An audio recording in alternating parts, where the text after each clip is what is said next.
back to A Well-Designed Business. My name is LuAnn Nigara, and I'm so glad you found this podcast. Together with my husband Vince and our partner Bill, we have grown our company WindowWorks from the ground up. So I know and I understand the challenges you face in running your interior design business. I also know that your talent alone isn't enough to ensure your success. So on this podcast, we talk about strategies and practical steps to help you grow your business.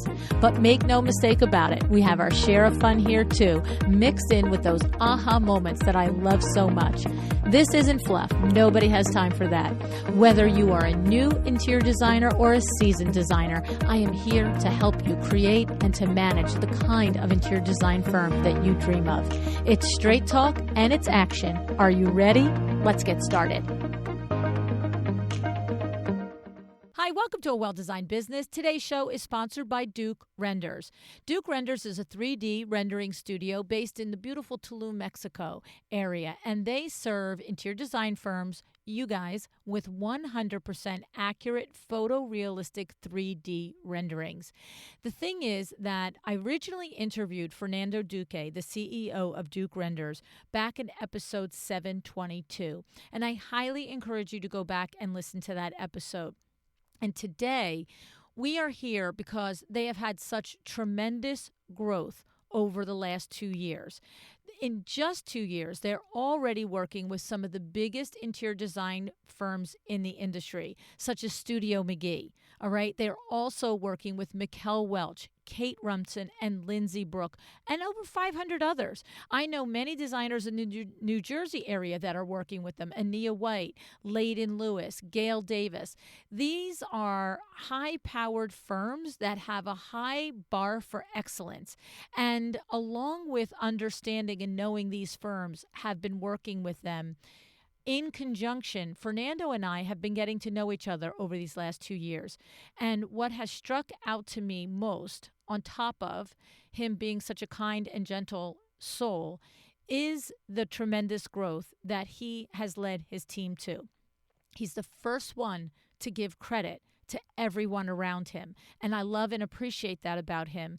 But I also know that he is a really just intentional, thoughtful leader. And many of our conversations over the last couple of years have centered around this growth. And so today, yes, we do want you to understand about the services for Duque Renders. But Fernando said, I want to give your audience some value. And LuAnn, you're consistently asking me how we do it. And so why don't we walk through the framework for how we have built Duque Renders in 2 years to over 100 employees and more than 500 interior design accounts. And I said, yes, sir, I'll have one of those shows, please. So I'm looking forward to sharing this interview with you. It is a pen and paper interview. If you are not driving or walking while you're listening to this and you want to check out Duque Renders as you're listening, please go to duquerenders.com/LuAnn today to learn more about Duque Renders. And then, of course, Fernando will talk a little bit more about that at the end of the episode. All right, my great pleasure to either introduce or reintroduce you to Fernando Duque.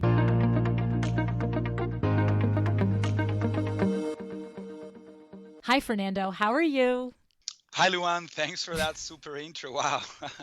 Wow, I'm so flattered, and we definitely are, and I'm so happy to be back on your show. I'm super, super, super excited to bring you updates about us, our lives, our business, and of course, looking forward to add the most amount of value to your audience. So I am smiling ear to ear because you are probably one of the most genuine human persons on the planet. And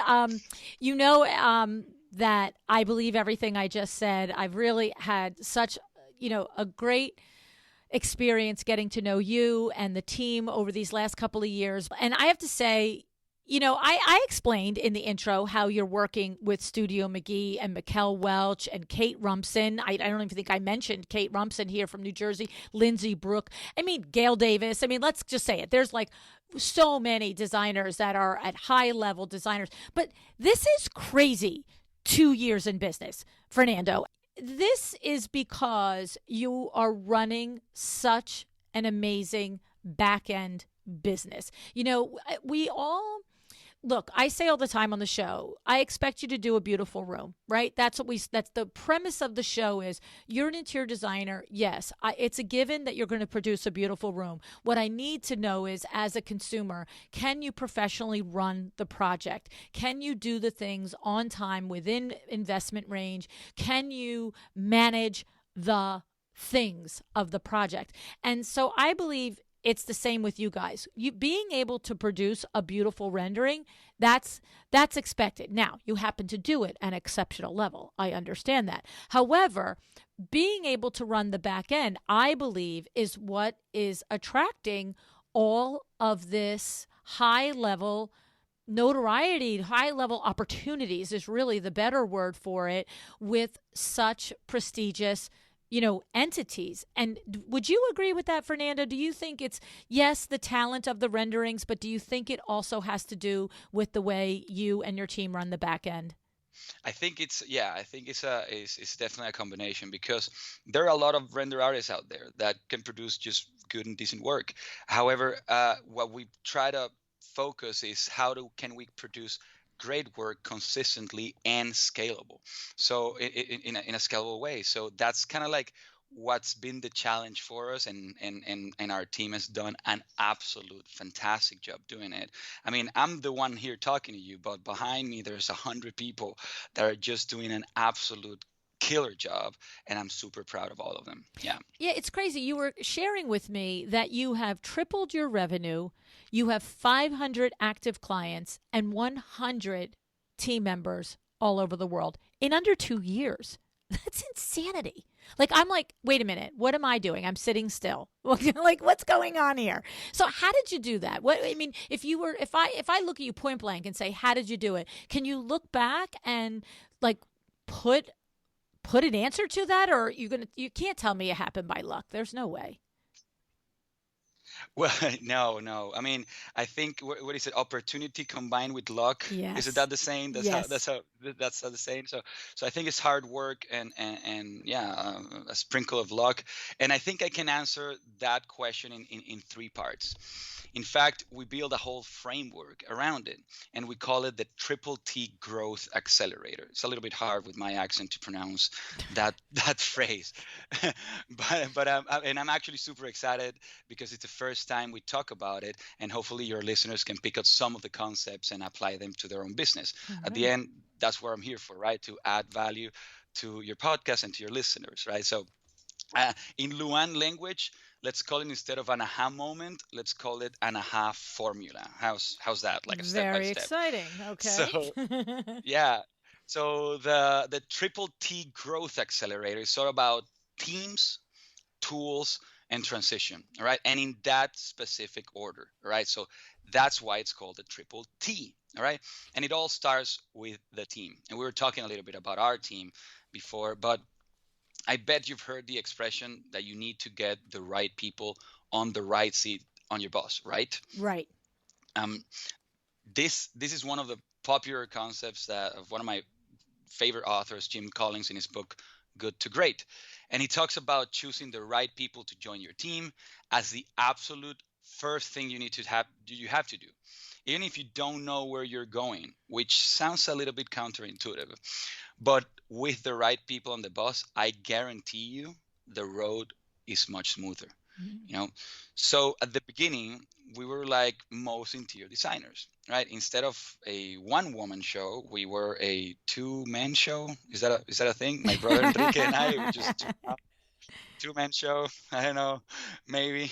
So what I'm trying to say is that, Enrique, my brother, and I, we were doing everything, absolutely everything. So and when you're not an expert on anything, you will expert results, especially if you're running such a specific type of company. However, one day I was listening to a podcast with Sarah Blakely. And for those who don't know who Sarah Blakely is, she's the founder of Spanx. And I Mhm. think Spanx is more known in with your audience. So listen to this. In 2012, she became the world's youngest female self-billionaire with a B. All right. Wow. Talk about inspiring. So there's a lot of things to learn from her. She's actually awesome. She said this in the podcast. hire your weaknesses. Mm. That phrase, 3 words, changed everything for us. So simple. Again, 3 words. And here is when we actually stop DIYing our company. DIYing. I don't know Mm. if that's a word, but yeah, we stop DIYing our company. Hire your weaknesses. So simple, so true. And that's what we started doing. We brought in Gustavo Arellano, our integrator, which you personally know. You Mm. know, and I will talk more about the integrator role and how important it is in just a bit. Fabiana, my sister, like a top hire running the customer service team, making sure that all our clients are satisfied. We hired our chief marketing officer, Dave Albano, who you also know very Mm-hmm. well. We hired 3 architects, a research and development team, a content creation team with graphic designers, copywriters, video editors, and and many top render artists in our development team. You know, they are in charge to create the products and services for our clients at higher end. So, looking back at it, it was actually crazy to think that we thought we were capable of doing all of that. Like these are all experts, and we were not. So it was actually funny that we thought we could do it. So higher weaknesses. That's We pretty funny. yeah, for You're sure. like, by the way, what It's made us funny. think we Yeah, could like do it anyway?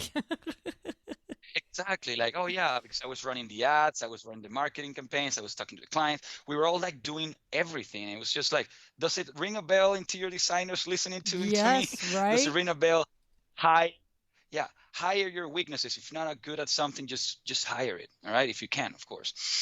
So we kept bringing in such qualified people that made our team super strong. And again, I'm super proud of our team. I tell them every day, like, it's a big shout out to our wonderful people working in the company, because they do such great work. They produce such great products, and they treat our customers like they are family.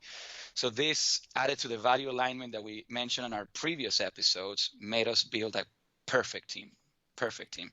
So that's the first T in our framework. The team, very, very good. You need to narrow it down, hone it in, and just like choose the best people. Actually, take your time to hire, because it will pay off in the future. So that's our first T in our frame. Let me ask you a couple of questions about it, okay? Because the way you describe it, I'm like literally running to Indeed. Let me put out 10 ads. Like, I'm just like, oh, that's the magic thing, right?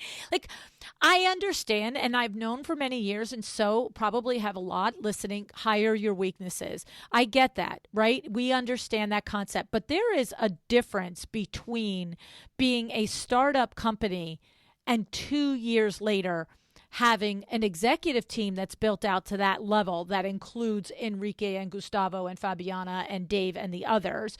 But then also, that's what I think is the key part. And that's the scary part, right? Because the rendering people, you do have to have quality people, but it's first hiring. What I'm hearing is hiring these leaders, these managers to lead the different areas and initiatives within your business to grow the business to the point that you need the renderers.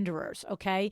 So, what are we talking about here? Are we talking about you have this aha moment and you and Enrique are saying to each other, like you just said, what made us think that we are experts at marketing, and then what make us think that we're experts at, to being the integrator and being the one to just drive the through line through? What made us think that we are experts at customer service? We have great superpowers, but we need others. When you have that aha, I'm just going to ask you point blank. Do you just say, okay, that's it. We have to go all in. We have to borrow money to front this. Or do you say, okay, as we grow X amount of more clients, we'll have X amount of more disposable revenue in order to invest in this? Because it feels like you have this aha and you just immediately understand the framework that you need for your management team and you hire it. But the money couldn't have been there, or was it? Yeah.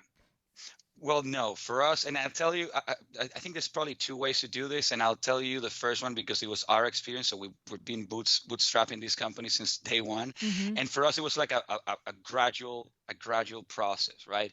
However, we were very clear that we needed to get in place a good management team in order to get where we wanted to go. The the and it was a gradual process. Like I told you, we first brought in Gustavo as a first key hire. Well, actually, Fabiana came in first, or my sister, as part of the customer service team. But then we went into more like strategic hires. We need to hire Gustavo because we were two visionaries, and as Enrique and I were in the company, so we need to hire someone that would ground us. And I'll talk a little bit more about that process in just a bit, but it is a gradual process, and it's also a learning process. That's the key part. Like, you will make mistakes. You will make mistakes hiring is an art. So the more you do it, the better you get at it. It's like seeing my baby walking. Like, she's gonna walk funny for a while. I'm not going to tell her you're doing it wrong, stop walking. Right. Just keep trying until you actually get better at it. And I think that applies to a lot of things, including hiring. So the hiring process is definitely a step-by-step process. You first identify who do you need, what are your weaknesses, and then you start just digging into the job market to see which person can fill that position. And once you find it, and most likely you won't find it at the beginning, the very first shot, hopefully you will, that's a lucky shot.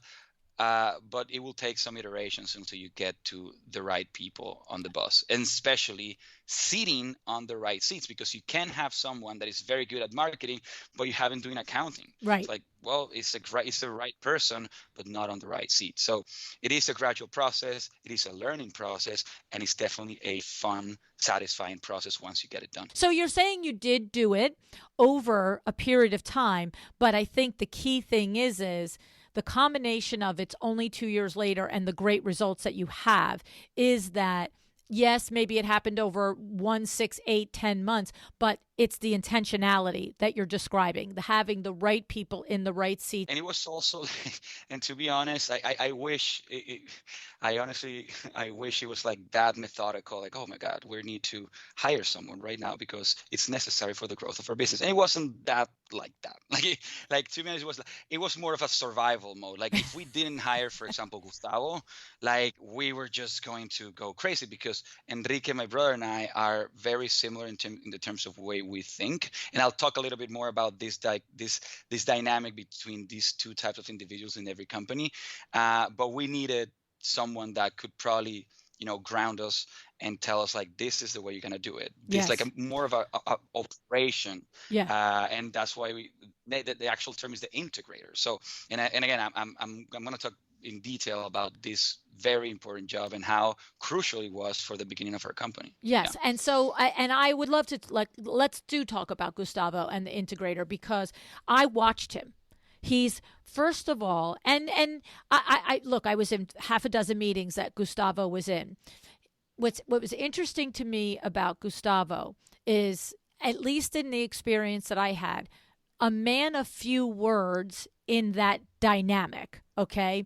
But after our first meeting that he was in, and he said the things he said, these are the things I observed, that when he spoke, it was very specific. It wasn't just fluff. It was like we would all be talking, me, you, Enrique, Dave, all like, this is a great idea, let's do this, and blah, blah, blah. And then when he spoke, it was like, oh yeah, we need that detail taken care of. Like, it was like crazy. I was like, oh yeah. Right. And then the follow-up to what he would bring, like, we would go to our next week's meeting, and you would say to me, in the week between, Gustavo was doing this and that, and here is the chart that he created, or here is the spreadsheet he created. And I'd be like, it's like he takes our ideas and puts them on spreadsheets. It's crazy. I mean, it's not my skill set at all, and I admire it. It's not. And yeah, tell us about it. Exactly. And that's why it's super necessary to have a person like that. I mean, we're super lucky to have Gustavo in the team, but I think that should, every team deserves someone like him, because it is so much better and easier to work with. So I think, like, after you build your team, right? You then are, so let's say you did this and you're rock and rolling and you build your team, and now okay, now how do we arm this team, right? So you're gonna need better tools, right? Mm. And that's where our second T in our framework comes in, tools, right? So, and we keep it basic, right? So for us, and this might sound like, oh, what is this guy going to say now? What are his tools? Like, I'll start with this one. The cheapest and for us the most important tool are, wait for it, books. Okay. And for some people it may sound a little bit boring. It's like, oh god, books, really, again, I'm back in school. But hear me out. All right, so I think it was Tony Robbins who said that books are 10 or more years of the authors compressed in just a few pages for $9, or maybe more than $9, but you get the idea. Yes. And when I read this phrase, it also hit me, like it's true. All this time and dedication sometimes could be the author's lives, compressed in a few pages. And you definitely know this. You've written many books. Like, how long does it take you to write a book, and how long does it take me to read it? I think to me, what I heard is it took me 3 months to write the making of a well-designed business, and another 3 months to do my part of each of the collaborative books. But it took me 35 years in business to be able to do it in 3 months. That was what That's what I I heard say. in that. It's if it to me, I was sitting down. The making of a well-designed business is business 101. It's not, a PhD in business. It's, you want to open up a business, you want to get real, you want to just follow the 10 steps. Let's do it, right? And literally I just sat there and I said, "How did we do this? How did we do it? What were the key factors that contributed to Window Works being the business that it was at that point, 35 years in business?" So that's what I read. But what you said was crucial, right? Right, I right. mean, the knowledge for you to write that book took you your entire life. That's right. So, and and again, like the fact that I can go buy on Amazon or wherever I buy books and get the book for just like 10, $15, it was like, wow, I'm super lucky that I get this chance, and I got hooked, LuAnn. I got hooked. So personally, I started reading every single book I could about business, finance, personal growth, you name it, anything that would make me and our company better. I read it. And lucky me, because inside of our company, we're a bunch of geeks that also love reading and applying these concepts to our lives and our business. So perfect match. So I'm going to talk about a couple of books here that I recommend everyone who's starting a business. They're just two of what we call foundational books, and they're kind of like the rock of what we base this crazy growth story under 2 years. And as a side note, for some of the listeners that I have the privilege of knowing personally, they know I live by these foundations because Mm-hmm. they most likely have gotten one of these books as a gift from us or recommended from us. In fact, I think I recommend you many books, and Yeah. hopefully you've Oh, gotten every the time we chance talk, you to tell read me some about of them. another book. Every single time we talk, you tell me about Yeah, another business book. I love it. yeah. I'm the book guy. I'm sometimes, oh God, this dude that again recommended me another book. But yeah, that's who I am, and I think it's just taking advantage of the outside knowledge, and I recommend everyone just stick to it as a discipline, because it is the author's life compressed in a book, like LuAnn just mentioned. So here's the first one. So let's just get into it. So the first one, LuAnn, you know this very well. We've talked about this many times, and Yep. it's of course Rocket Fuel by Gino Wickman. So Right. if only I got paid every time I recommend this book. Oh my God, I know, I both of wouldn't us. have to run this company. God, yeah, I wouldn't have to run this company. And and for us, it's been, again, the base of our company and the model that we follow. And it talks about this dynamic and psychology of two very different people necessary in every business: the visionary and the integrator. This is where I'm going to talk about the integrator, Gustavo's job in our company. And this is how you spot them. The visionary is the one that, has this entrepreneurial spark. It's usually the founder, has around 20 ideas a day, is charismatic, inspires and convinces people. And I honestly, I honestly wish I can run like a poll here right now to see how many of your listeners actually can relate, and they're Oh, raising their yeah. hands. Like, raise Yes. your hand if you think 80% of the audience is you're a vision. visionaries. Yes. Absolutely. Exactly, because usually interior designers are the visionaries of their firms. It's kind of like their nature. In our case, my brother Enrique and I, the founders, we are the two visionaries. And as a side note, my wife says all the time, like every time you guys get together and brainstorm ideas, just it gets out of control. Like it just gets out of control. Suddenly I come back like, honey, we're going to explore the moon. It's like, oh God, you just It's so so true. so that's the visionary, like one of the two necessary pieces of a good business relationship, right? But according to the intro of your own podcast, LuAnn, relying only on the creative or the visionary side is just not enough. No. You also need to be better at the business side of your business. And this is where the integrator comes along, such an important part. The integrator is the one that, keeps the team and the visionary accountable, show good planning and organization skills, create processes and procedures, is a problem solver, and take all those crazy ideas of us visionaries and convert them into an actionable plan. It's basically the glue that keeps every team together. Just reading these traits, like I was like, oh, I don't like doing this, I don't like doing that, I don't like doing this, and it's because I am a visionary, Right. and it's normal. That's actually super normal. And I talked a little bit about our integrator Gustavo, and how he was one of the first key additions to our team. It's that important. It's that important. So my advice to you, all of you listeners, first, just find out who you are. That's the easiest part, and it's super easy. You stop this, just put us on pause and go to Google and just do a quick search and put visionary integrator quiz. There's hundreds of them out there, and just see who you are. And if you are a visionary, then go find your integrator. And if you're integrator, go find your visionary. It's like a marriage, a business marriage. Mm-hmm. Take your time, because it will pay off in the future. The relationship between these two, it's a wonderful one. It's so diverse. It adds so much spark to the business. In our company, we always have very, very rich conversations. You've been part of them, Mm-hmm.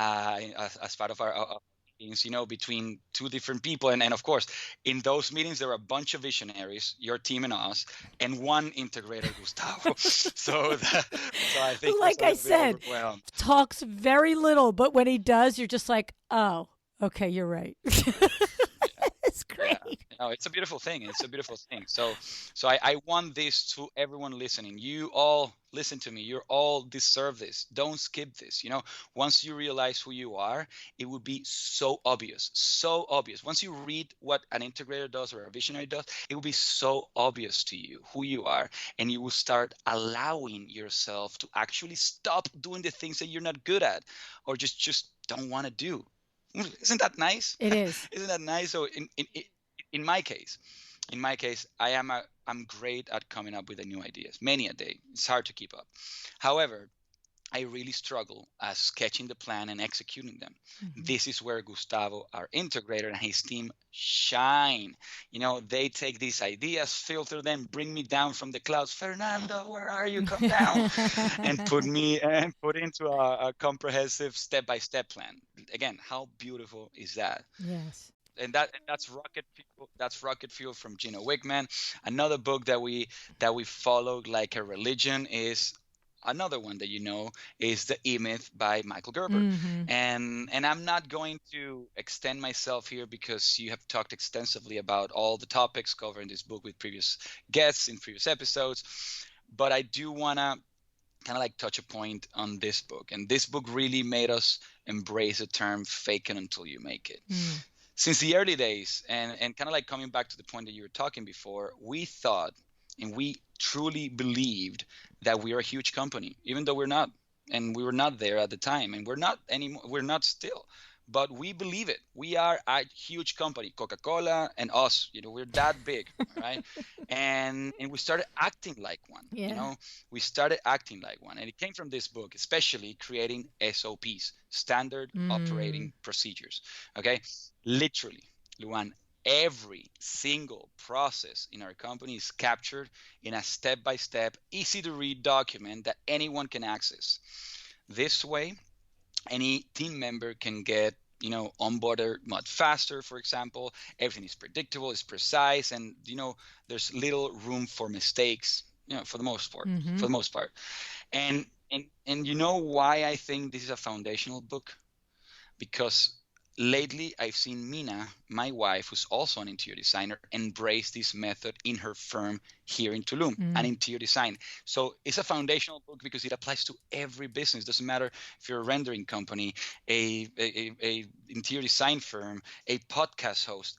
It applies to every business. Mm-hmm. So listen to this story. So after our daughter was born, all right, Mina, my wife, she took some time to be with Penny. No projects, just mommy daughter time. She literally closed, all right, for a while. However, in the little free time that she had, like when baby was napping or when I had her, with no pressure whatsoever from projects, and this was very important, she decided to work on her business, on Mm. her business, right? So we went back to all these delivered projects, and she was able to identify repeated processes that she did all the time. Mm. From initial questionnaire, the format of the initial call, how to deliver and install all this process, everything. She went through everything, and she developed different documents, very specific step-by-step documents for all her different processes, SOPs, standard operating procedures. So this was when Penny was just born, and 8 months later, she decided to take a new project. All right, her first one after Penny was born, and guess what? It was so smooth, so smooth. She was jumping up and down on how predictable it was. Mm. And the beauty about SOPs is that you just write them once, and you may need to update them once in a while, but you just write them once. And when you or any of your team members need it, you just have to go on your library, execute them, and that's it. Repeat. So it's just a one-time job basically that you do that just is going to last forever. I know. Um, It's crazy for when example, you see it for example, we have. happening in reality. We onboarded a new team member this past summer, Mariali, and English isn't even her first language. And I'm going to tell you what, this amazing lady, she comes to the table with an incredible skill set. But I also know that she was able to hit the ground running at such an accelerated pace and at such high level of execution because Diana has painstakingly documented our entire business. It started with my daughter, Christy, 5 years ago. She did start with us, and she started to build out our processes in our Asana. But Diana, in the last 2.5 years, has really just upped that game. And to your point, Mariali can come on and Diana can say, okay, you're gonna own podcast production. There's like 90 steps. I mean, legit, there's probably 25 or 6 steps in getting the podcast from hi, this is a guest that's going to be on the show to it on air. But Diana has it very documented with, all the links and all the Loom videos and all the things to explain it so that she probably, in a week and a half, I said to Diana, where are we at with Mariali and owning the podcast production cycle? I said, what do you think? 2 more weeks, 3 more weeks, a month? And she's like, Lou, I hate to say it, but she goes, I think she's ready. I'm like, wait, it's only been like 4 episodes that she did the thing to. She said, look, I'm not going to like untether her. I'm going to oversee it. She said, and I just looked at her. I said, that's because of your systems that you built. And it's incredible what you can do when you just take the time to document. And like, I love that you said that you run like your Coca-Cola, because that's my phrase here too. Every single time we do something for Lu University or Power Talk Friday or the podcast, I always say, okay, so that's how we're going to do it. And they're like, yeah. And I'm like, okay, so we're going to document that. You're like, yeah. And I go, will that work when there's 500 students at one time in LuAnn University? And they're like, oh. No, see, okay, I get that we have 150, but what happens when we have 500? Like, that won't work for 500. Great, go back and make it work for 500. I don't care that there's, at one point, there was 20, and you know what I mean? And so that's a cool thing. So that's kind of like our take on and what we wanted to talk about the E-Myth. We have a couple more tools that I want to share with your audience, and And this is a very cool one. It's called the customer value journey, and we learned that from Dave, our CMO. Uh, Mm. and I'll go about the theory behind it, and then I'll use a practical example. Okay, so this is a tool to map the exact journey that your clients go through different stages of your relationship with them. Okay, it's an 8-step path that people travel as they discover your brand, build a relationship with you, become buyers, and eventually raving fans. All right, this also applies to every business. That's why I'm bringing it here, especially guess interior designers. Again, just do a quick Google search about customer value journey. This way you can understand the psychology behind the message that you have to give to your clients in the different stages of their journey. To get started, just take another look at your client journey. Go download that template that you find online. Find the gaps and start pulling together a strategy that gets people excited about being your client in the stage that they currently are. There is a time and place for certain actions and language. So hopefully, like this whole concept of a customer value journey, we also call it CVJ, makes sense, right? Like once you map the entire journey of your client from, they don't know you and they've seen you on an ad or somebody reposted on Instagram, they follow you, right? Then they actually book a call with you, and then the message is different there. After you have a call with them, then you get them excited into working with you. After they sign off the first contract, you kind of like upsell them into a different products for your design. Then after you finish that project, they probably leave you a testimonial, and then they'll just talking all about you, and the cycle repeats. So that's the customer value journey. It's a very powerful tool. Dave Albano, our CMO, showed it to us, and it's been with us every single quarter. We optimize it. We see what we're doing here, what initiatives we have on the awareness stage for social media, what initiatives are we doing for an affiliate program on the what is it? I forgot the last name of of the last stage of the promote stage, right? So there are different techniques on different stages depending on where your client is, and it's worth taking a look in depth in order to kind of like maximize your communication with them. That's Yeah. awesome. Leave it to Dave to really walk you guys through that and lead you through it and keep you accountable quarter by quarter. He's a brilliant marketing mind. I was very impressed in all of the meetings with Dave. And he's Again, just yeah, yeah, and he's an just expert. yes, 100%, 100%. So that's just terrific, and I love that we've got these three T's, and the first one, as we said, was team. The second one we've been talking about is tools. Talk to me about transition, Fernando. What's happening in there? Yeah, so what we are doing on the first two steps is setting ourselves for success, right? We're already like, okay, if we do this right, now most likely something good will happen. Now you have the right team, it's armed with the right tools. You listen to your clients, constantly adapting and innovating. By nature, you will transition into a better company.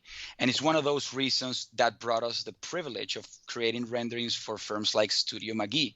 I remember when we started, Studio McGee was one of those, like, we asked ourselves, like, can you imagine if we ever work with them, like watching their Netflix shows in popcorn, like, or even being with you here, LuAnn, like we had to evolve and put our best people to work to see how could we transition from the company that we were at the moment to the one that we wanted to be, stage by stage, Mm. step by step, little by little.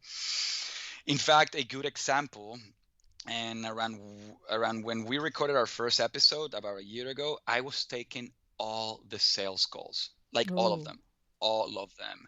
And don't get me wrong, like I love talking to our clients, getting to know them. I develop relationship with them. I really, really like it. Mm. However, as we grew, I couldn't keep up with the number of calls.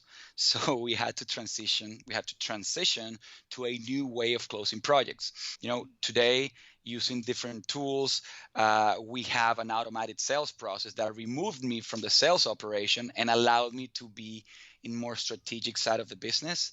and again working on the business, and it's way more efficient. It's a win-win. So we kind of like analyze what we want to go, where we want to go. We know what we have, and we make that switch. And it's a cycle, right? Like Mm. you start with the team, you add the tools, and then you make that transition. But we've done it many times. Like once you are where you want to be at the moment, then you have to kind of like get a better team or expand your team, get better and most likely more expensive tools to make that next transition to the next stage. Mm. So it is kind of like a cycle that just repeats itself. And I think we've been through it, I think 4 times already, that we can identify different like transition points. I remember when I told you last episode we worked with Leighton Lewis. That was our biggest project at the Mm. moment, My and that friend was Layden, huge. yeah. Like, yeah, so and we transitioned to a different company at the moment because we had the teams and the tools at the place. Then we kind of like when IHG, which is Intercontinental Hotel Group, we now doing all their biggest hotels. Again, we needed a bigger team and a bigger and a bigger and better tools. So we did it. We did that too. Now we're working with Studio McGee. We have a dedicated team just for them. Wow. Think about it. We needed to build a better team just for the McGees, better tools to communicate with them better. So now we work with the biggest in the industry, another transition. So you see how this is a cycle? Yes. Yes. Well, it kind of now goes back full circle to the beginning when I was asking, how did you just grow this team? How did you, and I was like, did you just say, okay, we need these 4 seats, and you built an executive team in one fell swoop? And now this is really the illustration of that. You said it happened over time, but this is the thing. And you did say it happened with intention over time, but this is the thought process behind that in my mind. Now I'm hearing it's like, here we are. It's the constant and consistent assessment. That's what I'm hearing from you, Fernando, that every quarter, whatever it is, we sit down and we're like, where are we? What opportunity do we have? What do we need to do to be able to handle that opportunity? And let's make moves to be the company that does that type of work or handles that type of client or executes that amount of work with ease. And it's instead of just it constantly being this, 5 alarm fire that we are fighting all the time, it seems like you're consistently analyzing where you are and where you want to be just at that next level. You have this big vision of being, the Coca-Cola of renderings, right? But you're always literally looking at the ground level view too, of here's where we are, this is where we want to go, here's we are, this is who we want to attract, and what do we have to do and be to be at that place 4 months or 5 months down the road. Am I picking up what you're saying? Does that sound like it? Absolutely, and it's Okay. just, again a self-reflection mode. Like, Mm-hmm. and I'm gonna give you another example. Another one of our transition was moving away from creating individual rendering spaces. Like, for example, a project with just one kitchen or a project with just one bedroom. Now we are entering and creating rendering packages for a whole house and buildings. And again, listening to our clients, they started asking us to move them into a retainer model, which was also new for us. Again, I'm not an interior designer. In fact, I realized that most interior designers actually charge by retainer. Surprise. So it's like talking in their language.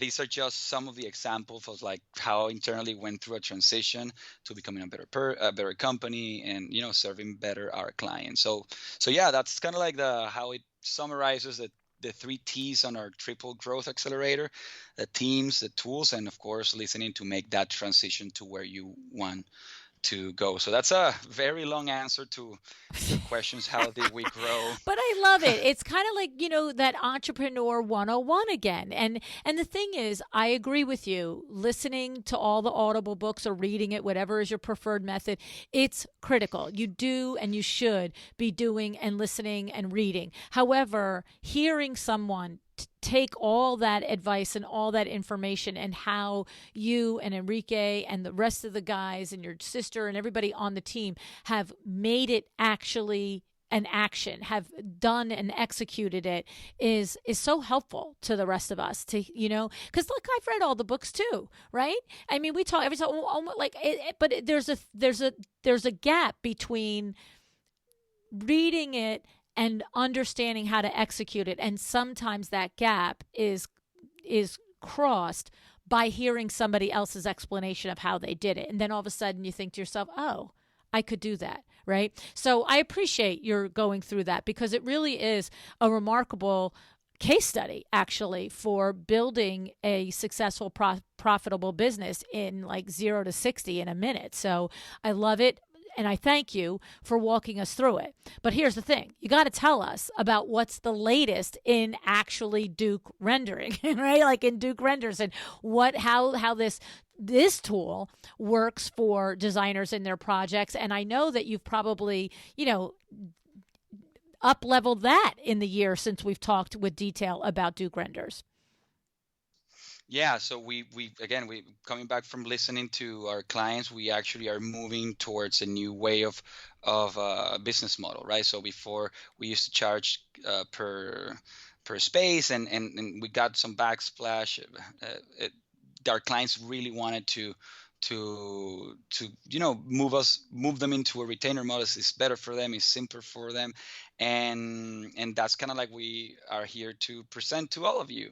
And you know us by now. We created a page just for this episode on our website where you can find all the information about these retainer packages. So if you go to dukerenders.com/LuAnn today, dukerenders.com/LuAnn today, for you can get all the information. But I give you a little bit of a small overview of what these packages include. Okay, we have a package for everyone, depending on the size of your firm. So we have the bronze package, the silver package, and the gold package. For example, the bronze package is ideal if you are a small firm and starting to use renderings. This package is usually for like 2 spaces, like a kitchen and a dining room with like 2 views with 2 different angles. So it's the very minimum commitment. Mostly is for those designers that are still like in exploring mode and not have yet incorporated renders into the design process. It's kind of like the natural first step in working with us. All right. Then we have the silver package, which is like for medium-sized firms that have incorporated renderings into the design process and this package is usually like for 3 to 5 spaces. Okay. It's a little bit more volume in terms of of spaces in terms of compared with the bronze. And lastly, we have for big firms like the McGee's, for multiple projects, we have the gold package, and this is for over 10 projects. And now, the different tiers, the different packages have different benefits, all right? And again, I won't go all over them here because I really want everyone and encourage everyone to go to dukerenders.com/LuAnn today. But here are some of those benefits. All of the packages include some of what we call close-up renderings. And these are super, super cool images that close in into those details, like some sort of a vignette that the designer wants to enhance or showcase, like a statement wall or a statement piece. Again, you can see examples of these beautiful renderings in dukerenders.com/LuAnn today, and all the packages include some level of close-up renderings. Another awesome benefit that you will get is something that we call the before and after sliders. These are beautiful images that we create for you that show the space with and without furniture. And it's hard for everyone to kind of like imagine because they're listening to us. That's why I encourage everyone to go to dukerenders.com/LuAnn today so you can see how they look. These are awesome to enhance your client's presentation and show them how great your design look, because it's a contrast between not furniture and furnished. It is a super tool that is great not only for presenting to your clients, but also for your marketing material on social media. There are so many other benefits on each package, but my favorite is that a percentage of the revenue from each retainer is used to fund our new Duke Renders Foundation. That's making me so happy. Wow. We're working with different organizations here in Tulum and in the whole Mayan Riviera to help kids with physical disadvantages. And honestly, it's one of my favorite parts of my job. Getting to see we can also give back to the community that's given us so much with the help of our clients. That's just a wonderful experience to have the opportunity to support and others, right? And I mentioned Tony Robbins before. I'm a big Tony fan, and I love when he says that the secret of living is giving. So I really like that phrase.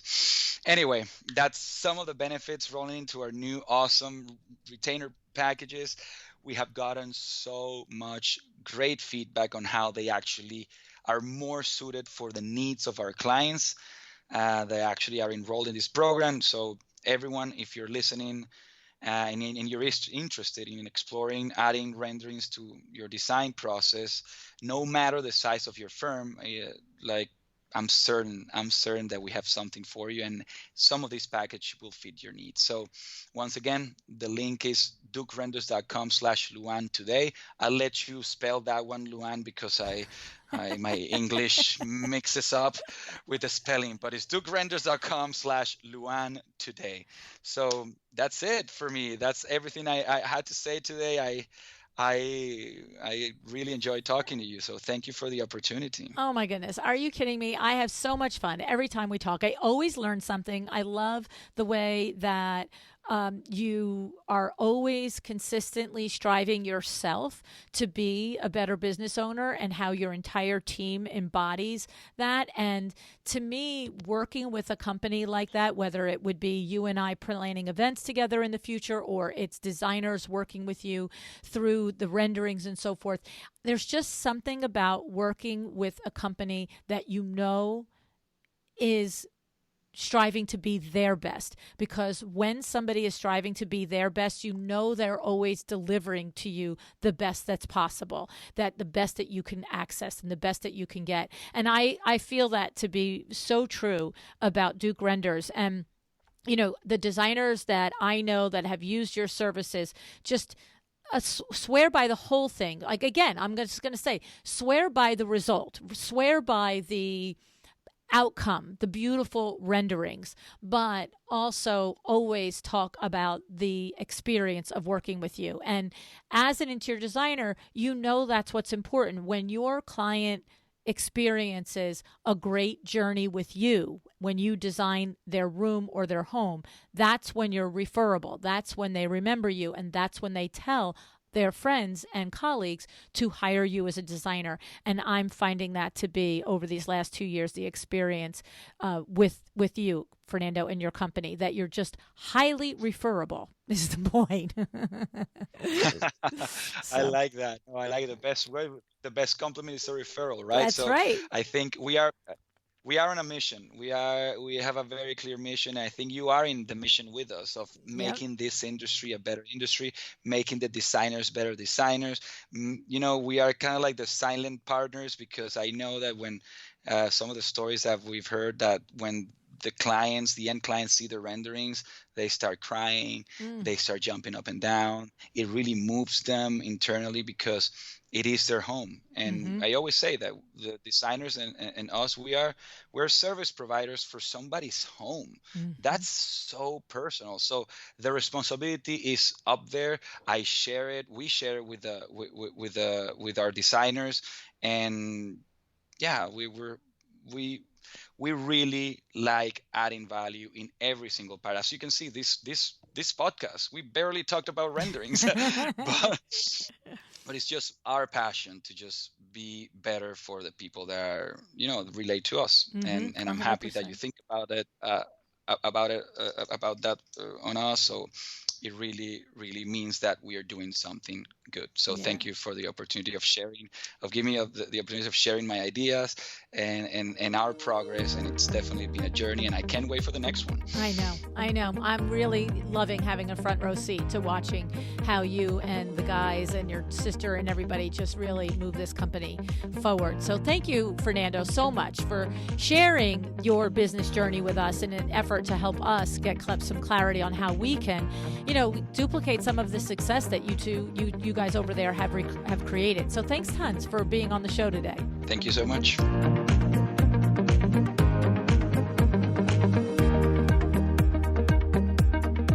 Thank you for joining me today. This podcast is a production of LuAnn Nigara, Inc. If you want to know more about me, my books, or LuAnn University, go to LuAnnNigara.com. And if you are interested in having WindowWorks help you with your next window treatment or awning project in the New York, New Jersey metro area, go to WindowWorksNJ.com to learn more. Have an excellent day.